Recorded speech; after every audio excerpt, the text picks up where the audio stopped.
Is anxiety something you were born with? Is it something you inherit, like you would say the color of your hair or the color of your eyes? Is it a genetic vulnerability that you have very little control over? Are there other factors at play in the development of anxiety? Maybe it isn't solely how you are wired, and you have more agency in mastering anxiety than you think. While there is still a lot to learn about the causes of anxiety, we do know that anxiety is not an inherited disease or a biological problem. You can inherit certain traits like being sensitive, uptight, or high-strung, but inheriting these traits don't indicate that something is wrong with you. In fact, these can be really helpful, positive traits. And just because you inherit these traits, it doesn't necessarily mean that you will also develop anxiety. What researchers have found is that anxiety is more of a learned behavior created by entering into anxiety feedback loops until eventually it becomes automatic and deeply ingrained. But the good news is, since anxiety is learned, it can also be unlearned. In today's video, we will discuss the ways in which anxiety is learned and what we can do to unlearn it. We will talk about how anxiety robs us from this present moment by causing us to be too fixated on the future. And we will also discuss how this contributes to one of the main consequences of anxiety. As a mental health therapist, a large part of what I do is to help people recognize various behavioral patterns that aren't working for them and to help them to change unhealthy habits to healthy ones. And these include habitual ways of thinking, of reacting, of behaving, and enabling. These are often deeply ingrained habits that a lot of people don't realize they even have. Through therapy, they begin to recognize dysfunctional patterns, interrupt negative habits, and replace them with more empowering thoughts that work for them rather than against them. I want to start by sharing an example of a client I had, because her story illustrates how anxiety can develop and what could be done to unlearn it. For the sake of this video, we'll say her name is Emily. Emily struggled with anxiety for years. She finally sought treatment because it was recommended by her medical doctor. She underwent extensive medical testing to rule out any potential medical conditions, which was really important that she do that. But after all the testing came back, they couldn't find anything wrong, so the doctor recommended that she see a therapist for the treatment of anxiety. When she first started therapy, she was skeptical, but she was desperate for help. She reported that she had always been a sensitive and somewhat reactive individual, but she never developed anxiety problems until her late 20s. She had 3 children. She was forced to go back to school, she became a nurse, and she was raising her family as a single mother. She worried about her children all the time. She worried about her finances, she worried about her health, her home, her life, her safety, the economy, the environment, politics, and pretty much everything else in between. Due to being tense and uptight all the time, coupled with this excessive worry, she had developed severe anxiety that had started to cause clinically significant distress in most every area of her life. She was restless, on edge, irritable, tense, and she stopped feeling pleasure in life. She was chronically sleep deprived because she would lie awake for hours thinking of what she had to do the next day, worrying about all the things that could go wrong and all the things that she had to get done. Our first step in treatment was to help her recognize and to admit that excessive worry and tension had turned into crippling anxiety and that it was making her life feel unmanageable and unenjoyable. Once this was recognized, she started charting. For 2 weeks, she became an objective observer and charted every trigger, associated thought, physical sensation, and behavioral response, all of which were creating anxiety feedback loops that kept her anxiety spiraling out of control. Recognizing these anxiety feedback loops was a critical step for her in therapy.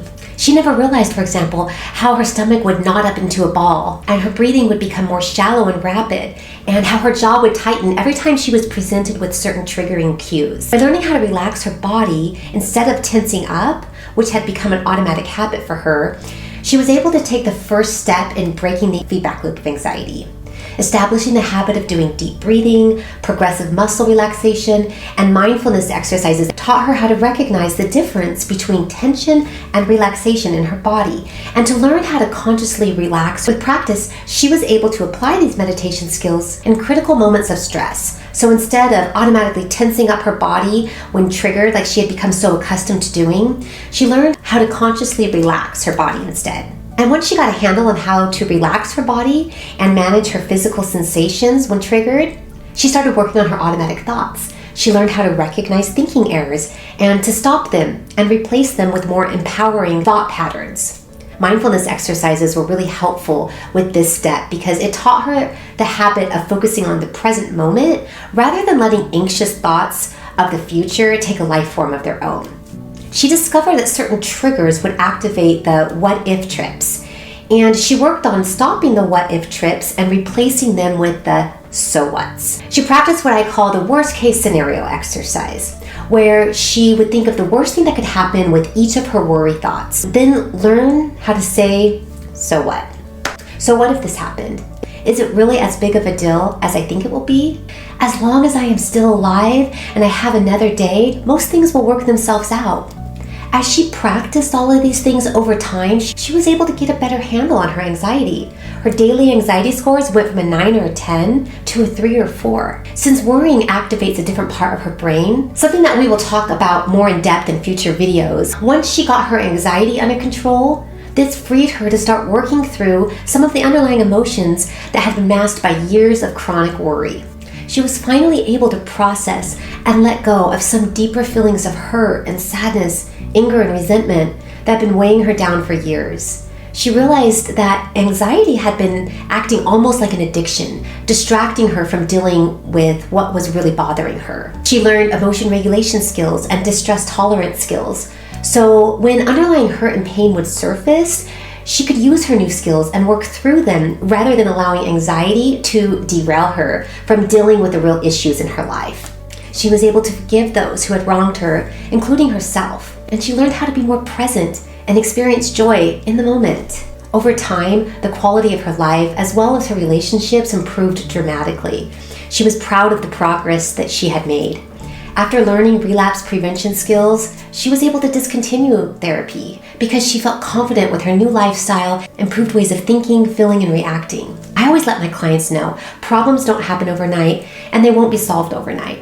So they can't expect a quick fix. But just like the braces analogy I used in my previous video, with time and consistency, you can correct the problems and reshape your life if you stick with it. As Emily's story illustrates, once she was able to recognize certain patterns, consistently interrupt them, and replace them with more empowering ways of thinking, behaving, and reacting, she was able to free herself from chronic anxiety, and the quality of her life improved dramatically. Anxiety tends to be future-focused, with a lot of what-if trips, thinking about what might happen or what could happen, a lot of catastrophizing. Depression tends to be more rear-facing, the should-have been, could-have been, would-have beens, but both of them rob us from the one thing that we actually have, and that is this present moment. How do you want each moment spent? What do you want each moment focused on? These are important questions to ask yourself, to be intentional about the way that you live each moment. Are you really present in the moment? You may be physically present, but are your mind and your spirit present also? Are you enjoying the essence of the moment? Or is your mind somewhere else, worrying about the future or fixated on the past? Now, obviously, you won't enjoy every moment. But if you are present, engaged, and focused, the quality of each moment, and therefore your life, increases exponentially. I had a client once, I'll say her name is Cindy, married, working mother of 2. She came to therapy because she was not enjoying life due to being constantly worried, irritable, tense, and uptight. She worried about making a mistake at work or being criticized by others about her work performance. Yet she was highly critical of her coworkers and had unrealistic expectations about their performances. She was in a constant state of worry that she might get fired or that something really bad might happen to her.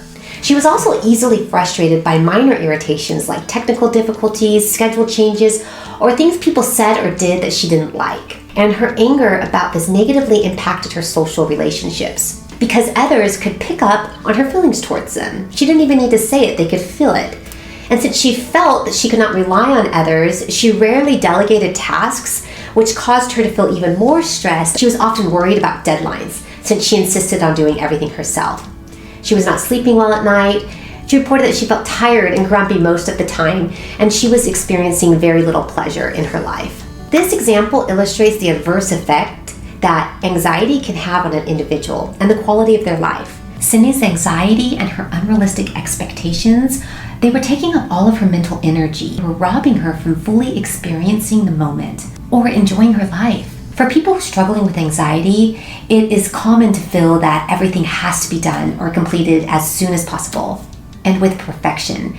As in the case with Cindy, anxiety doesn't necessarily mean that they can't get tasks done. It's that they exert too much energy, focus, and thought on things that they don't really need to, making things a much bigger deal and burden on themselves and on others than what is necessary, placing unrealistically high expectations on themselves and others, and then feeling frustrated, angry, and let down when these unrealistic standards are not met.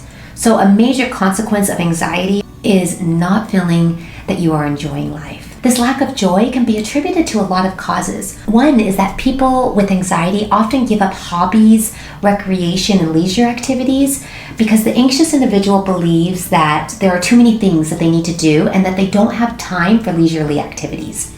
The other reason is that due to chronic worry and tension, when they do engage in hobbies or interests, the anxiety prevents them from enjoying leisurely activities that they once derived pleasure from. When I was young, I remember seeing the movie The Shining. And I'm not sure how this happened or why I'm watching such a scary movie at a young age, but I do remember it gave me nightmares for quite some time. There was something in that movie that has always stood out to me though. One of the main characters, Jack, who was played by Jack Nicholson, had spent most every hour of every day working as a writer. He was always stressed out and he didn't have time for anything else or anyone else because he always had so much work to do. Towards the end of the movie, Jack's wife looks at the manuscript that he had been working on tirelessly around the clock, and to her horror, she found that all it said is, "All work and no play makes Jack a dull boy." And this was repeated over and over again, page after page. It was a chilling scene, but I mention it because it is significant to our discussion on anxiety. Anxiety can have the effect of making one feel like they have no time for fun. And so they don't make time for fun. And if they do make time for fun, they often don't enjoy the fun because they are too tense and worried to be able to enjoy the present moment. So let's review what we've talked about today. Anxiety is caused by a combination of excessive worry and physical tension. Anxiety is a learned behavior and therefore can be unlearned.